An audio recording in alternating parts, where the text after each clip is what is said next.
Hare Rama, Rama Rama, Hare Hare.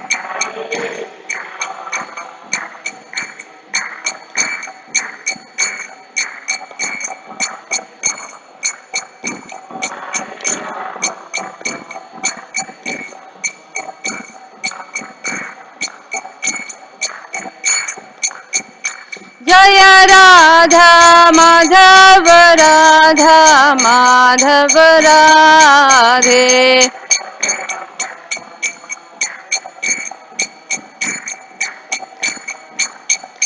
Jaya Kishore Kishori Jaya Kishore Kishori Jaya Kishore Kishori Jaya Kishore Kishori.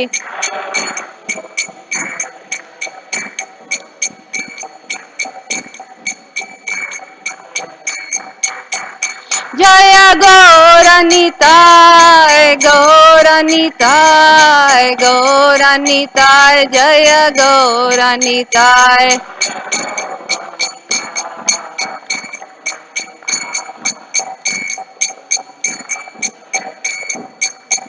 Jaya Jagannath Jaya Baladev Jaya Subhadra Jaya Jagannath.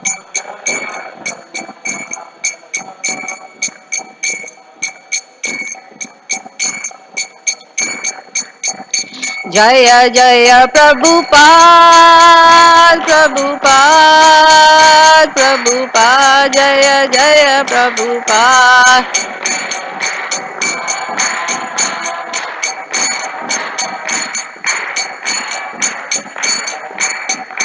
Prabhupada Prabhupada Prabhupada Prabhupada. Prabhupada Prabhupada Prabhupada Prabhupada. Nitai Gaura Hari Bol Hari Bol Hari Bol Nitai Gaura Hari Bol.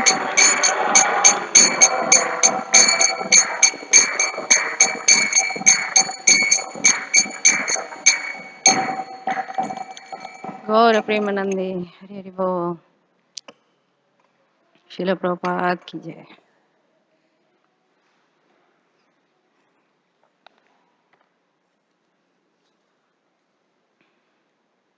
This is the second verse.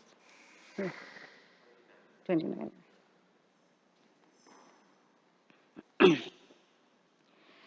तत्कर्म दिव्यमिव यन्निशिनिशयानाम्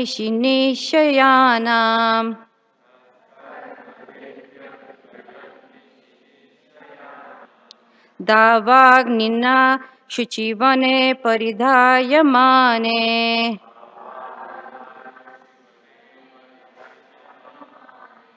उन्नेष्यति व्रजम् अतो वशितान्तकालम्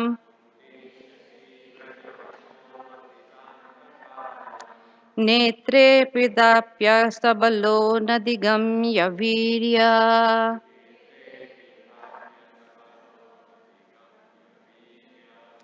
तत्कर्म दिव्यम् इव यन्निशिनिशयानाम्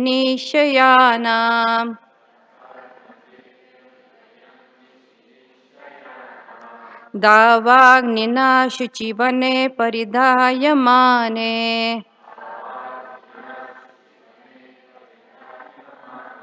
उन्नेष्यति व्रजम् अतो वशिष्ठान्तकालम्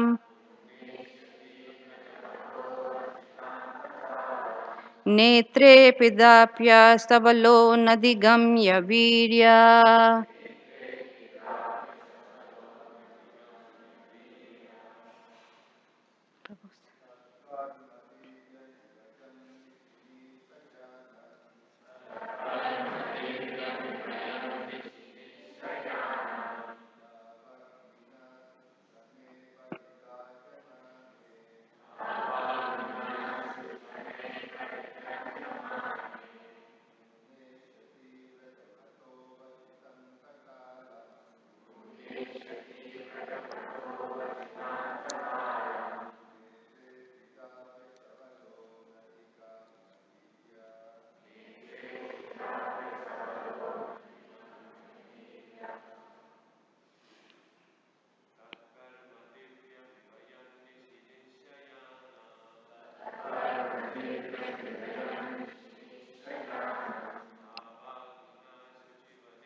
Mataji.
Tat, that. Karma, activity. Divyam, superhuman.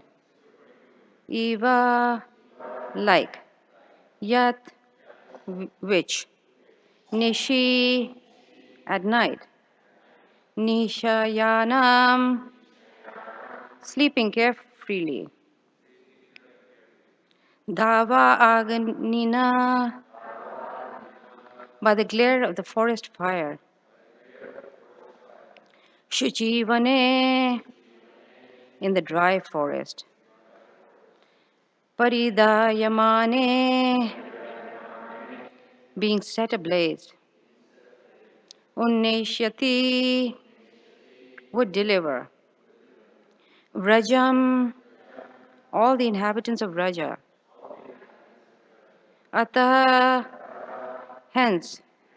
Avasita, surely. Antakalam, last moments of life. Netre, on the eyes. Pithapya, simply by closing. Sabala, along with Baladev. Anadhigyamya, unfathomable. Virya, prowess. Translation and purport by A.C. Bhaktivedanta Swami Srila Prabhupada. On the very night of the day of the chastisement of the Kaliya snake, when the inhabitants of Rajabhumi were sleeping carefreely, there was a forest fire ablaze due to dry leaves, and it appeared that all the inhabitants were sure to meet their death. But the Lord, along with Balram, saved them simply by closing his eyes. Such are the superhuman activities of the Lord. Please repeat. On the very night of the day of the chastisement of the Kaliya snake, when the inhabitants of Rajabhumi were sleeping carefreely, there was a forest fire ablaze due to dry leaves. And it appeared that all the inhabitants were sure to meet their death. But the Lord, along with Balaram, saved them simply by closing his eyes. Such are the superhuman activities of the Lord. So I'll read the translation of the text 28. Then also, when the cowherd boys and their animals drank the poisoned water of the river Yamuna, and after the Lord, in his childhood, revived them by his merciful glance, just to purify the water of the river Yamuna, he jumped into it as if playing and chastised the venomous Kaliya snake, which was lurking there, his tongue emitting waves of poison. Who can perform such Herculean tasks but the Supreme Lord. Om Jnanatimirandasya Jnananjana Shalakaya Chakshurunmilitam Yena Tasmai Shri Guruve Namaha.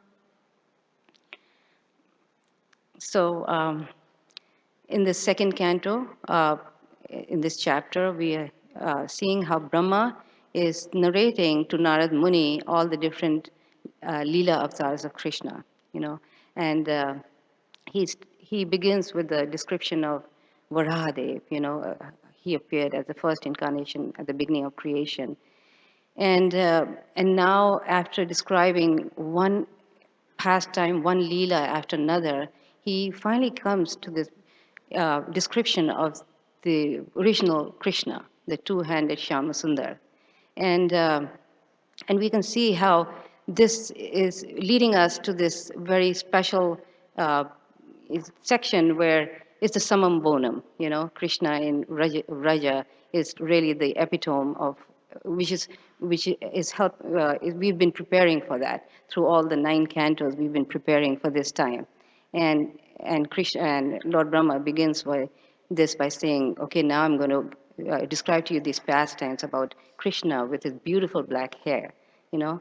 And so far we've been hearing about Varahadev and how Varahadev, he comes from the little nose of Brahma, and then he expands and he's big and he's bigger, and all the demigods are in just awe, just wondering what is this amazing form. It's just so immense, and of course for Krishna to come from the nose of Brahma is nothing. He's everywhere, right?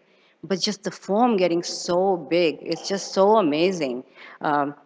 And everybody is in awe. And then he's describing Vamandev, coming as a little dwarf boy and then expanding and expanding, where he's covering all the universe.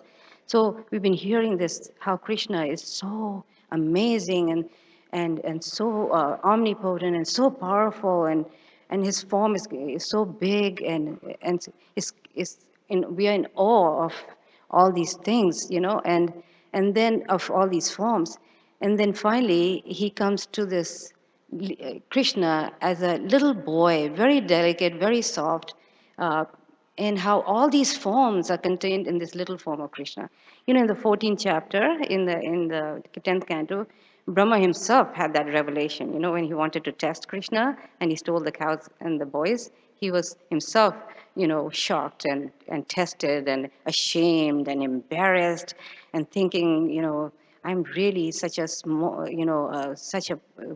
person, and he's got these 4 heads and he knows everything, and he's feeling himself so humble.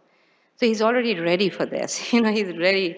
He's appreciated Krishna now. He's realizing that, oh, this Krishna, this is the origin, this is the form of Krishna which has all this power and all this omnipotence. And he's finally realized it himself. So now when he's getting into these beautiful sections of the Raja pastimes, he's experiencing, he's actually realizing these descriptions. Of course, in this second canto, we just hear him just naming them. There's no detailed description of these leaders, which is yet to come. But yet, it is preparing us. It's encouraging us to keep going and experiencing and preparing and creating that attraction in us. So. This particular leela of Krishna, going to the pastures. He would go every day, of course, to the pasture. The one wonderful thing I heard is that Krishna would have all these demons come up right before lunch. And the reason why is because the cowherd boys would be so immersed in playing with Krishna, they would forget to eat. So Krishna would arrange in such a way that these demons would come right at that time, and then they would, just see this wonderful, amazing, Krishna's pastime of killing the demons, and then they would get really hungry. And they'd say, okay, Krishna, where's food? Let's sit and eat. And so you can see all these leelas. It appears that, of course, Krishna is doing many things at one time. He's giving us these lessons. We know that Krishna's killing of demons is taking away some anarthas in us and all these things. But really, what is Krishna? Why is Krishna really doing all this? It's really the reason is because he wants to give pleasure to his devotees. it is important for him that his cowherd friends eat and they have fun eating. That's more the reason why Krishna is doing this. And in the process, he's going to take care of Kalia, he's going to do this and that. But really, his heart is with the Brajvasis. He really wants to have this, reciprocal love with his Brajvasis, and in the process, attract us to these leelas, and in the process, purify our hearts. So, really, hearing about and chanting his leelas is the reason for us why we want to hear is purifying our hearts.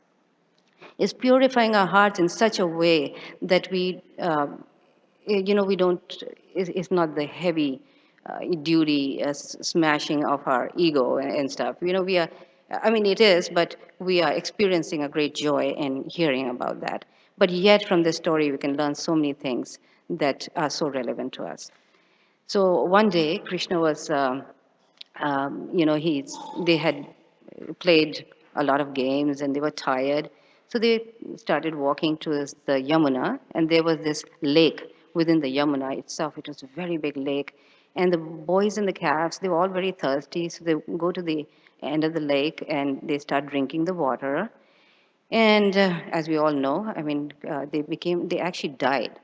They did not become unconscious. They actually died. They were all lying there. And you can imagine all the thousands of cows and its friends just lying dead over there. And Krishna, when he saw that, how the acharyas explain how um, this poisoned, I mean, this water, which was once fresh, how it's now become poisoned, and this is compared to our, how Narottam Das Thakur in one of his songs, he talks about how this human form of life is just, he's wasted this human form of life because he's just engaged in sense gratification, which is instead of worshiping Radha and Krishna. So he compares sense gratification that we are so attracted to pools of poison. How why? Because it attracts, because when we engage in sense gratification, we become enjoyers instead of servants. And just by becoming enjoyers, we become frustrated because there's nothing in the material world is going to satisfy us. It's just going to lead one thing to another of frustration. And we see that in life, right? How no matter what we do, no matter what relationship we go into, it always somehow or the other it frustrates us, right? So this one-time fresh water suddenly became bad, right? So also it talks about, Prabhupada talks about how so many, now this water, we hear of how the whole environment is so polluted, right? The waters was polluted. And it's so true today, right? Everything is so polluted. I mean, you can barely drink any water. There's beautiful, beautiful pools of water everywhere, lakes and rivers. I was so surprised one time I went to Vancouver, Canada, beautiful water, ocean. There was not even one single soul. And I started asking, why are people not at the beach? They could not use that water. They could not even go and swim in that water. In Florida, where my son was, you could not go into the water. Many sections, there was some problem that came up. So we see how, and people, the water is so polluted that we can't even drink the regular water. We have to import bottles of water in order to drink water. So Kalia is representing, he's representing that kind of materialist who use the resources, the natural resources for their own purpose, for their own greed, for their own lust. And for the, so this is what this water, poisoned water is representing. But Krishna, he's, by his merciful glance, he actually, he makes the cows and the calves alive. Now imagine the when Krishna and all the boys and calves, when they became alive, they were just so shocked. They knew they were had died and Krishna had made. And Krishna, he was he was so concerned about them. He went, it is said that he went and embraced every one of them. You can imagine thousands of friends and calves. He went and embraced every one of them. Now, you can imagine thousands of cows and friends, and nobody had to stand in a queue. Nobody had to stand in a queue. Everybody, Krishna was able to embrace each one of them in a way that simultaneously, in other words. Nobody had to wait for Krishna, and everybody was so immersed in that ecstasy of embracing Krishna, they didn't actually realize that he was embracing somebody else. So each one of them was saying, Krishna is embracing me. So it is said that he didn't even have to, he expanded himself, one can say, or one can say he didn't expand himself. He just was who he was, and he just embraced everybody. Like, I mean, Krishna can do anything. He doesn't even have to expand himself. And this is what is said about the Dwarka Leela, about the queens. He actually was his original everywhere. I mean, it's inconceivable how we can see Krishna, is that he doesn't need to do. I mean, in when we had the Muslim era in India, there were some big Muslim rulers who had like what, 50 wives or somebody, and they had these. And in Lucknow, if you still go, you'll see these palaces with all the 50 rooms. I remember there was one. It's called Bhool Bhulaiya or something, and I went there, and you can get lost because it's 50 rooms. But then the women had to wait for each one had to wait 50 for the number to come. So in other words, we just can't. It's Krishna's superhuman activities is inconceivable. You really can't compete with them. You can't really do that. So, so when Krishna, he he revived them, right? And then he went to the Kadamba tree. We all know that. And of course, we know that the scene was very horrible, where there was so much, everybody was, everything was dead, all the plants, vegetation, the air, the birds were flying, falling and dead. It was a horrible, horrible, heavy pollution. It reminds me of once I read about, the thing, how, the slaughterhouse, somebody was giving me a description of how these slaughterhouses for cows. The air, it just reminded me when I read that about the air being thick with poison and fumes and, in the slaughterhouses, where they have these slaughterhouses, how these fumes are so horrible that they have this. It just reminded me of that. It's just like how thick it is of this pollution. The water is pollution. The rivers are bloody. It's just like horrible situation. So we can see that it's not very different. I mean, what Kalia, we hear that the whole environment is like that. Prabhupada said there's so many Kalias now who are polluting the rivers, who are doing all these sinful things. So then he goes, but there's this one tree, which is the Kadamba tree, which Aruddha had poured some nectar over that because he knew Krishna was going to come, right? And then Krishna climbed up that tree, and of course he tightened his belt. He has to look like a real dynamic, person. He can't do anything straight. He has to do everything crooked, right? He goes in the Kadamba tree that he really likes because it reminds him of Radharani, right? And then he gets up on that Kadamba tree and he makes this big jump. Now, just imagine Krishna, a 5-year-old boy, very, very soft body, okay? He's just so delicate. And then he's jumping in. But when he jumps in, what kind of splash does he make? Like not even like a material, not even like an elephant that we think. It was heavy. A little boy jumping in. You can make so many waves. And when Krishna jumps in, the waves are so big that it's overflowing for several yards. And so again, Krishna, amazing Krishna, how can he be so little boy and yet become so heavy? And Krishna, many times in his Leelas, he does that. I remembered one story, the Trinavarta story, where he's sitting in the corridor outside, and Mother Yashoda is kind of, no, yeah, well, no. Mother Yashoda has Krishna on her lap, and he gets heavy.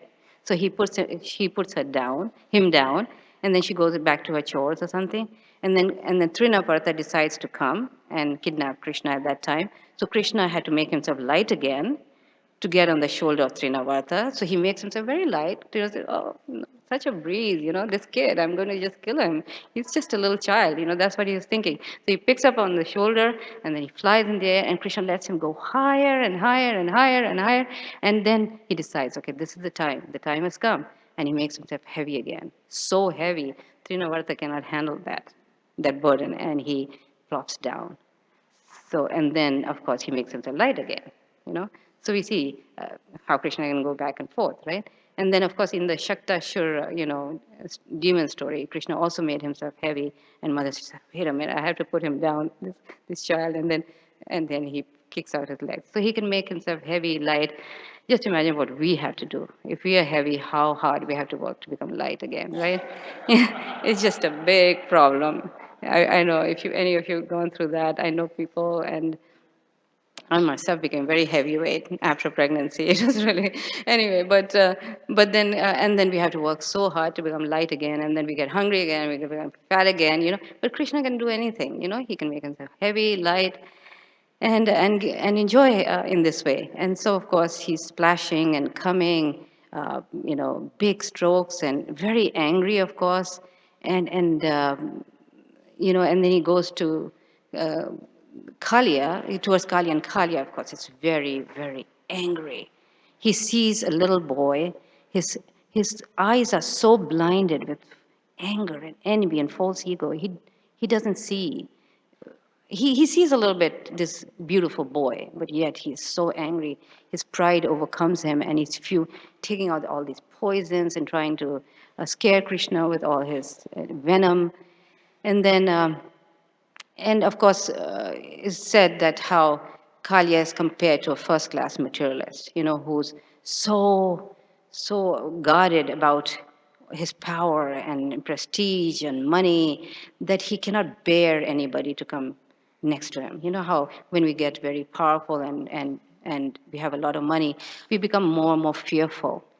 Like how a millionaire is always trying to become a billionaire, and a billionaire is trying to become a multi-billionaire. We just keep on, craving for more and more, and in the process, we become very fearful and guarded, and very envious also of others, right? So Kalia was exhibiting these kind of qualities where he became like that. There's one story they tell about Prabhupada. How he was in Bombay, and he was on this. He went on a walk on the Chowpatty beach, and his disciples, Shams and the Prabhu and others, they were had an ambassador car ready for him after the walk to take him to the temple. And they had after having a nice walk and everything, and then Prabhupada, they opened the car to drive him back, and Prabhupada went into the back seat, and then Shyamsundar Prabhu sat in the front trying to turn it on, and he kept trying and trying and trying.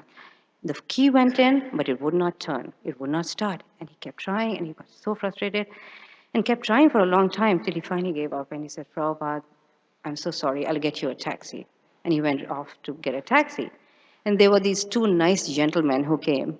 And they came and they went and they sat, one in the driver's seat, one on the passenger seat, turned their key on, and ready to drive. And then they saw Prabhupada, and of course, they started talking in Hindi. And Prabhupada started saying, they're giving the whole story about how his disciples, and he said, my disciples are so foolish. They thought this was, it was actually their car, basically. It was their car, you know.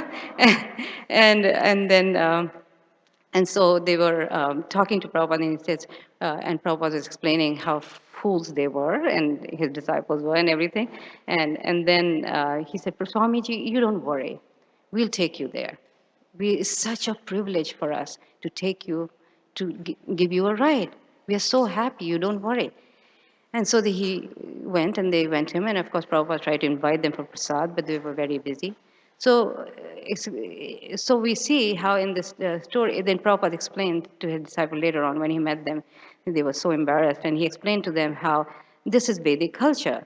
Of course, in India, we see just a shadow, a little bit left, how everything is pretty much leaving us now. But how when you go, you're immediately respected and welcome rather than you're a threat, like nowadays the mood is, don't come in, we keep big dogs, just get out, So this is what Kalia's things are, don't come in my territory. But as we, so this is, anyway, but Krishna, of course, is very powerful, and he goes, and the first thing that Kalia does is entrap him, wrap him up in his coils. Now, this is a very, we have to actually go and actually imagine this scene, this scene of Kalia. Now, Kalia is not an ordinary snake. I remember one time I was going down the green belt in Boise, and I had this little garden snake. I didn't know what kind of snake. It was like about 12 inches, and it was like half an inch thick, and a little thing. And I was like, oh my gosh, I was running. I said, the snake is here. Anyway, but see how we see a little snake and how fearful we become, and it's like we think, okay, this is the end for me. I'm dying, right? And here was this big snake, and the hoods were touching the sky, the fear for thousands of hoods, and emitting fire and poison.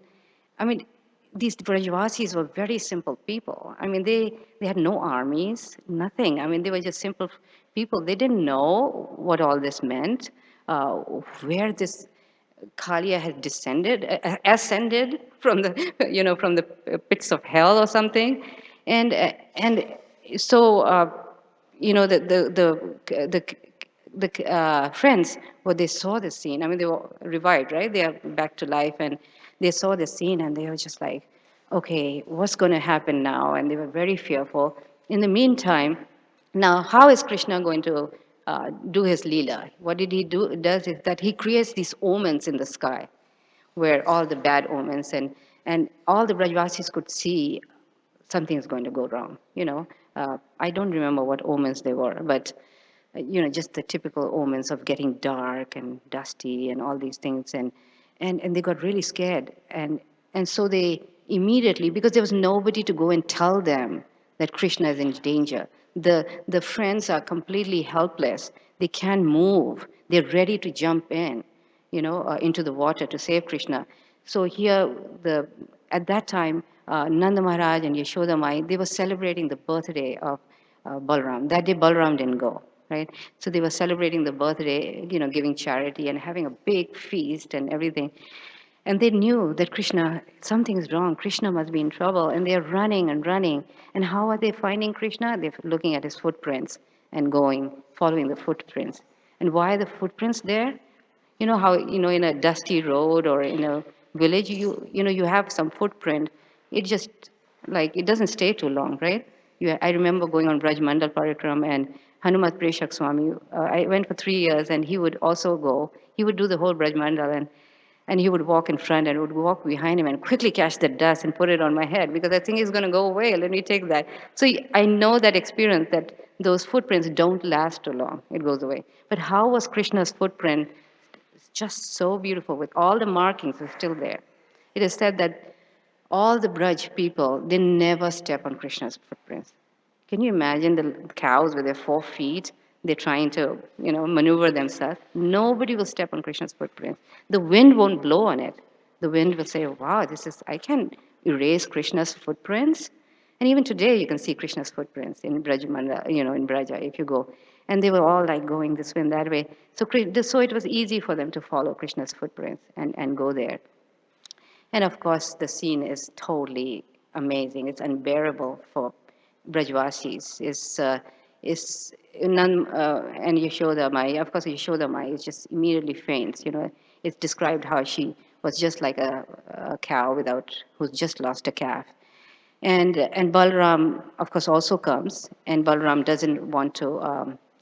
He's the only one who knows what's happening. He's the only one in that whole place who knows that Krishna is the supreme, is my master, is the supreme Lord. Everybody else, of course, we know Brajvasis forget that Krishna is God.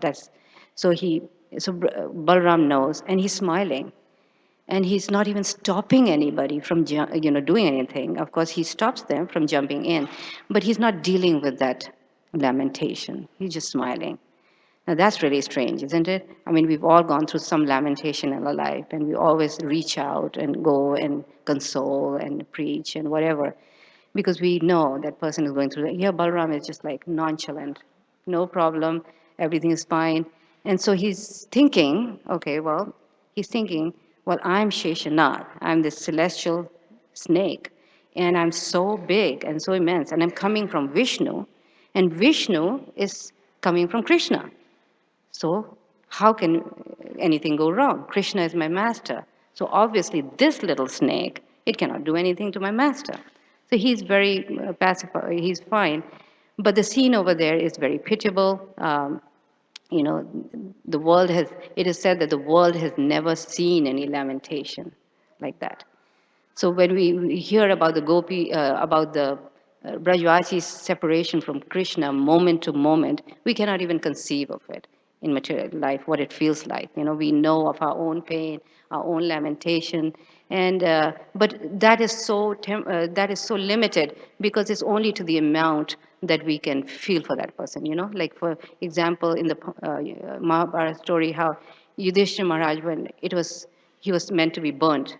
All the Pandavas were meant to be burnt in the house of lac, and people were lamenting, but Duryodhana and his company were rejoicing. So we can see how, lamentation, the pain it's only to the extent we have attachment for that person, right? And very soon after that person is dead, how long you can keep that lamentation. But this kind of lamentation that the Brajvasis were feeling was so intense. I mean, for them, the purpose of their life was Krishna, of course. The purpose of their taking a breath was Krishna. They had no reason to live or to even, want to live. For example, they were not being in danger. You know how you'd feel for that person who's in danger, but you're not in it, right? So the Brajvasis were not there suffering, but they felt their love for Krishna was so intense that they could, for them, it was like them being in suffering, and they were willing to jump in and take care of Krishna. They thought, okay, if I jump in, then I could go and try to save Krishna, and if I cannot save Krishna, better I just die. This was their mood. So anyway, then Krishna, of course, he's wrapped in the coils. Now, why did Krishna put himself through it for 2 hours? That's a long, long time. And the reason is because he's taking out these emotions. He's wanting the Brajvasis to experience that emotion. You have to remember that this experience of pain and emotion that they're feeling is a emotion of ecstasy. It is not suffering. It is a form of bliss. So he wants to increase that bliss in them, how much they can. And he wants to show to the world, what is real attachment, what is real love. This is the love that you don't have to suffer, where it looks like suffering, but actually there's great bliss. And this is what is attracting us. These stories are attracting us to do that. And and so and then finally when he realizes they're just on the verge of death, really on the verge of, they're going to just give up their life. Our Krishna jumps out, and then he immediately climbs on the coils of Kalia on the head and starts dancing, and now dancing. Now you can imagine Krishna dancing. It is said that he would fly in the sky for miles. Little Krishna, can you imagine that scene? He's flying in the sky and then he would land on the hood. And you know how, imagine how the hood is so slippery of a snake. You can't dance on it. You can't even conceive of it. But he's jumping high in the sky and he's just landing right, perfect, poise, and dancing. It's such beautiful dancing that the demigods, are just in so much bliss. And actually the Brajvasis were enjoying, they were thinking it's like a concert. Like, you'd go and see a concert, it's so entertaining. They're just looking at the concert because there's music and drums, because all the demigods were accompanying and rejoicing and enjoying this beautiful scene of Krishna jumping on the hood of the lake. So this is beautiful, right? But the point is, what was his feet feeling like on Kalia? Now you have to remember the same feet are so soft on the dust of Braj, And this is the feet that gopis are worrying all day when Krishna appears, that he's going to strike a pebble or a thorn, and what is going to happen to Krishna? Lakshmi Devi, even she cannot massage Krishna's feet without feeling that it will cause Krishna pain. So such are the feet that, that Krishna is putting on Kalia, right? The soft. So, but Krishna's feet is so soft for his devotees, but can be hard as a thunderbolt for his enemies, for the demons. So when his feet were striking on the head of Kalia, it felt like thunderbolt striking him, and he was feeling such pain, unbearable pain, that he was obviously emitting first poison and then blood, which meant that he was almost on the point of death. And he would do it on every hood. He'd go on one hood, smash it, and Kalia was so proud he would pick up his next hood. He wasn't ready to surrender. He would just jump on the other hood. Then like that went on and on for all the hoods. And pretty soon all the 1,001 hoods were smashed. And Kalia was just like in the throes of death. And I said that how Kalia, the serpent, is compared to our tongue. You know, how the tongue is no bones, it's like slithery like a snake, And how, when we, especially for devotees, we know how when we come to devotional life, how, how we get purified, right? We actually feel it. We actually feel it. Many devotees who come into the newly in the movement, they'll say, oh boy, I think I was happier before I became a devotee. At least, you know, I was enjoying life, but now I've become a devotee. There's just so much suffering and pain, and it just doesn't seem right. And that's because of purification. When we become devotees, bam, Krishna really pushes us and punches us, and getting us to give up all these qualities that we've harbored in the heart. And so in this way, Krishna purifies us through circumstances. Krishna purifies us through the holy name when we chant, right? So this is our condition. It was Kalia's condition where he was getting purified of all his anarthas. And then, of course, another nice anartha that we always, how Kalia was always so envious and critical. So I was thinking about how we, become so critical of other devotees, and we lose our faith in Krishna consciousness. So Kalia kind of represents all that, warning us that we have to be careful, and allow Krishna to purify our heart and not resist it when Krishna does purify our hearts, right? We should not resist that because we should see it as a blessing, just like for Kalia, we should welcome it and say, oh, good, Krishna is purifying my heart, is purifying me. So anyway, so Kalia was being crushed like that, one after another. And, uh, and after that, and then when he realizes,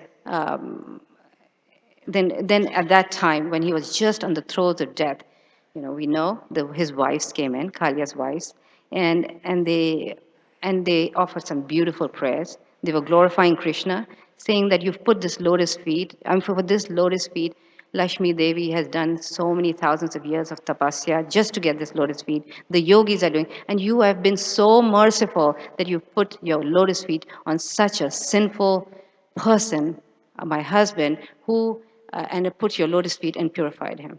Now, this is very interesting, I thought, about the wives of the Kalyas and their consciousness, because uh, it's explained here that how Kalya's wives saw their husband for what he was. In other words, but yet they described them as very chaste, extremely chaste. So how do we kind of figure this out? First of all, they're saying how it's good, Krishna, jump on him, do whatever you want. He's been very sinful. You can take care of him because he just wouldn't listen, So he deserves it, And then at that time when when they noticed in Kalia's face feelings of remorse and surrender and humility, then immediately the wives went in front of Krishna and said, "Please forgive him. After all, he's a snake. You can't blame a snake for being envious. Just please forgive him. He's our husband and we need him. Please forgive him." So we see these two things, and there's many questions raised in that thing, that how can they, they were ready. I mean, they didn't care if Krishna, and they said, it's okay, we'll become widows and we'll chant Hare Krishna, fine, And but yet, how they changed. So, so the real, I mean, of course, we understand how real chastity is chastity to Krishna, how these Nagapatnis were so elevated, they understood that the ultimate uh, goal for everybody is to take shelter of Krishna. And that is the ultimate compassion, for all human beings, is to take shelter of Krishna. And because, and you see how so much, even the saintly people, when they see things happening, devastating things happening, they are actually okay with it. You know how Prabhupada, when he was in Calcutta and the bombs were coming, You know, how he was so nonchalant. You know, he was cooking kachoris. Why? Because he had that realization that it's Krishna, of course, who's coming, but yet this is what we need. This is what materialists need in order to take shelter of Krishna, because that's the ultimate goal. So if this helps uh, my husband to take shelter of Krishna, which will take him free from birth and death, that's the ultimate thing. You know, that's the ultimate benefit. So we see that how, the wives of Kalia were representing such great qualities of compassion. And we see that in many, many stories. We see Mandodari in the story of Ravan. Yeah. You know, how all her life she was telling Ravan, just don't kidnap Sita. That would be your ruination. And he didn't listen, you know. And in the end, I was just going through ninth canto with the children, and I remember reading how she was calling him, a cruel person, and saying, look, this is what you do, and this is what you deserve. So in other words, we cannot be blind. We cannot be blind. We cannot have false compassion, blind compassion. We have to see things as they are and help one another in that process of Krishna consciousness, So I thought that was a really nice point for the story to end. So in this way, Kalia became apologetic. He actually prayed to Krishna, and he pretty much repeated the prayers of his wives. You know, so he was hearing and how he surrendered, and Krishna forgave him. And he's the only demon that Krishna actually didn't kill in Vraja. Yeah, he's the only demon because of the wives of Nagapatnis. The Nagapatnis, the wives of Kalia, because of their devotion. You know how with the blessings of a Vaishnava, we can be saved, And we have so many stories like that. Amoga Leela in Chaitanya Charitamrit, he was saved by the blessings of Sarvabhauma Bhattacharya. So many nice stories. He was the only demon Krishna didn't kill. Very interesting. So, and purified his heart, even though he had killed all of his friends right away. So anyway, there's very little time left. Thank you very much.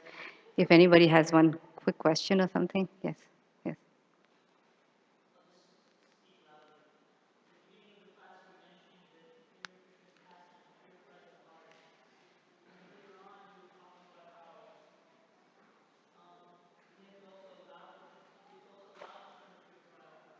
Yes, yes, It seems like there's two kinds of purifications, one that happens in a sweet way by hearing Krishna's pastimes, and one that happens in a bit of a rough way. Can you delineate the difference and tell us how yes. to be prepared for each? Yes, that's a nice question. Krishna, he knows exactly what we need. When we want to become devotees, yet we are attached to our material surroundings and people, but yet he knows we want to get there, then he may do in different ways. He may give us suffering. It says that when Krishna is merciful, then he'll give you. But when he bestows his supreme mercy, then he takes away everything, right? So we have to see when he gives us sufferings, we have to see that as Krishna's supreme mercy. And we see that again and again in the many stories, right? The stories of the Pandavas, the way he, one after another, they were suffering so much, and then Parikshit Maharaj. We can see then Krishna is giving his special mercy to these devotees, bringing them closer. And of course, Krishna Leela you know, is purifying our heart as well. So Krishna is going to give us. He's not going to give us any test that we cannot take. He'll keep raising the bar, keep giving us more and more tests, but only as much as we can take. So Krishna has to do both.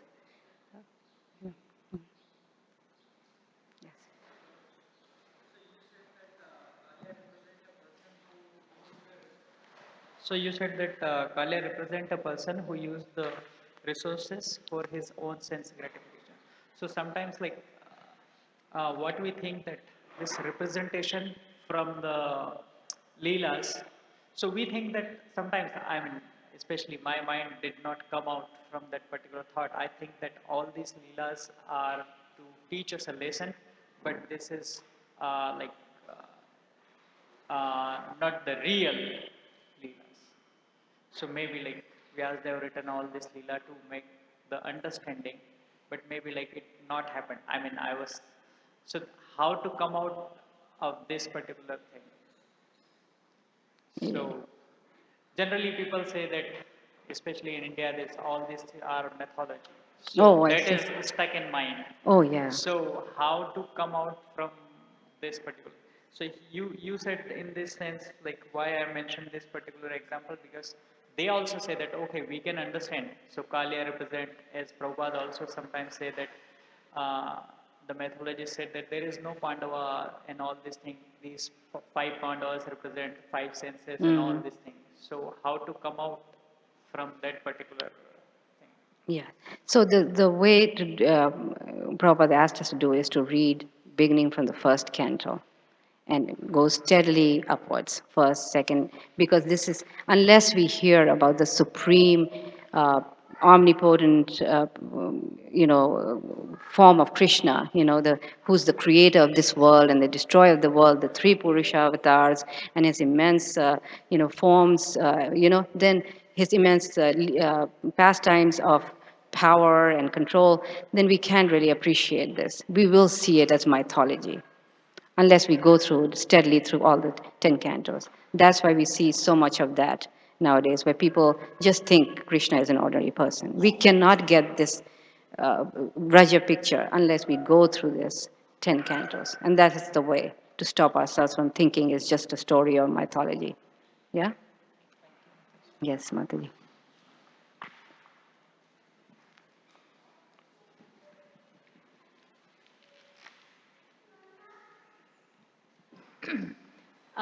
Mataji, many times my daughter asked me like how to see Krishna. Like many times in the past times it is said, like Gop Kumar pastime and many other pastimes that by doing this you will see Krishna. So she asked me, how am I going to see Krishna? When am I going to see Krishna? So how to answer a child um, this or give this understanding what does it means to see Krishna? Yeah. So the way we see Krishna is through the eyes of Shastra. We are hearing about Krishna, but Krishna is absolute. So just by hearing him, you can enter those pastimes because Krishna is absolute. His name and him, there's no difference. When we talk, we are thirsty, and we say water. The word water doesn't mean anything. We actually have to get and drink water, right? But Krishna, when you hear about him, you actually, you are seeing him.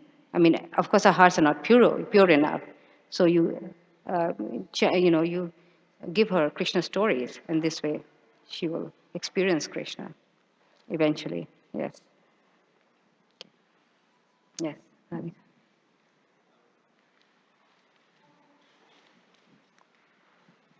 This is just a reflection. Yesterday's class we were discussing the wives of the Yajnik Brahmanas, Oh, and today we're discussing the wives of Kaliya. And in both cases, it's interesting that the wives essentially protect their husbands yeah. from spiritual fall down. I mean, in the Nagapatni's case, they protect him, his life, physically. And in the Brahman Patni's case, they protect them spiritually by giving them this recognition that they've missed the point of their rituals and sacrifices. And so I was thinking how, it's said many times in Shastras that the husband has to protect the wife and the family, and that is true.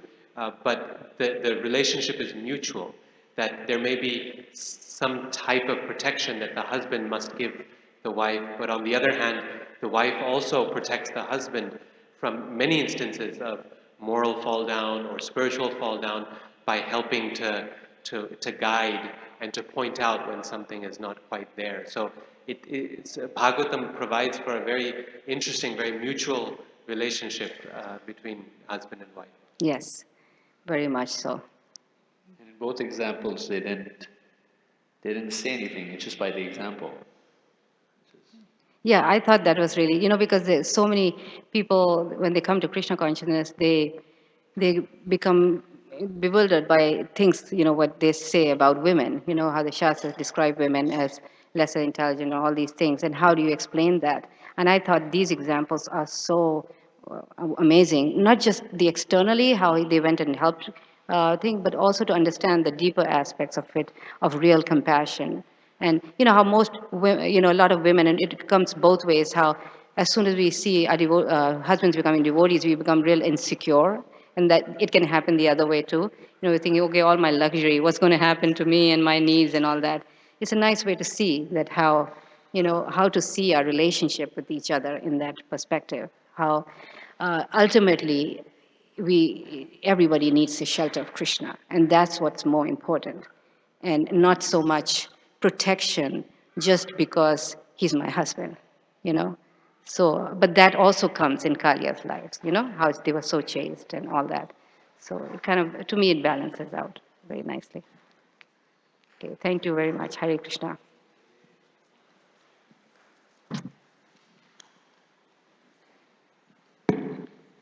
Thank you very much, Mark. That was very beautiful. So, quick notes about the homeschooling seminar for those who are participating in that. Homeschooling convention, sorry. We are requested to help in the kitchen for half an hour. So, more helping hands, the quicker we can get through it. We're helping to cut the vegetables for the Sunday feast. So we'll start now until about 9:15, half an hour. A lot can be done in half an hour, especially when we have so many devotees. And then from 9:15 to 10 will be breakfast. Uh, Earlier the better. If you can come to the third floor, we're going to start 10 minutes before 10 with Kirtan, and 10 o'clock sharp we'll begin the convention again. Okay, thank you all very much. Oh, we do need a couple of volunteers, if possible, those who are strong enough. We have a couple of boxes, books that need to go to the third floor. So if you could help with that. Any volunteers to do it? Thank you. Hare Krishna.